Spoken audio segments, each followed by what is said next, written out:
progressistes. Nous en avons fini donc avec les orateurs des groupes. Maintenant, je donne la parole à celles et ceux qui se sont également inscrits. Et tout d'abord à Christophe Prémat. Merci, Monsieur le Président, Madame la Présidente, Monsieur le rapporteur. Je vous remercie aussi pour ce rapport synthétique avec 14 propositions et clair sur une question qui est technique et complexe.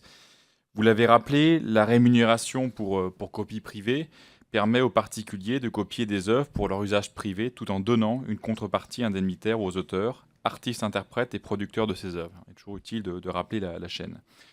J'apprécie dans ce rapport tout particulièrement une présentation très claire du contexte européen, avec justement un ensemble de législations. Des voix se sont élevées pour harmoniser les législations au niveau européen. Il est donc important de réformer cette rémunération pour copie privée si l'on veut aussi conserver une certaine influence sur les autres législations nationales. Venons-en au point principal. Le rapport préconise de confier à une autorité administrative indépendante le soin d'homologuer les barèmes choisis par la commission indépendante composée de représentants des redevables et bénéficiaires pour lever les blocages qui peuvent exister au sein de cette même commission. Vous avez rappelé les dysfonctionnements de la gouvernance, la commission, et la non-évaluation d'ailleurs des barèmes pendant une certaine période. L'idée d'une autorité administrative indépendante est attrayante car grâce à de réelles capacités d'expertise, elle pourra jouer le rôle d'un arbitre impartial afin de satisfaire l'ensemble des acteurs du secteur concerné. D'ailleurs, ce rapport est centré sur ce point principal. J'en prends pour exemple les propositions 2 et 12.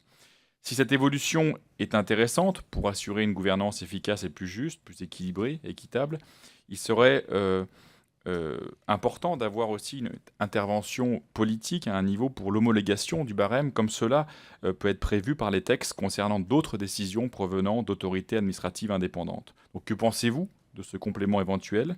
D'autant plus que le rapport évoque 3 cas possibles en Europe: la voie législative pour la fixation des barèmes, la voie réglementaire et l'accord entre les partenaires.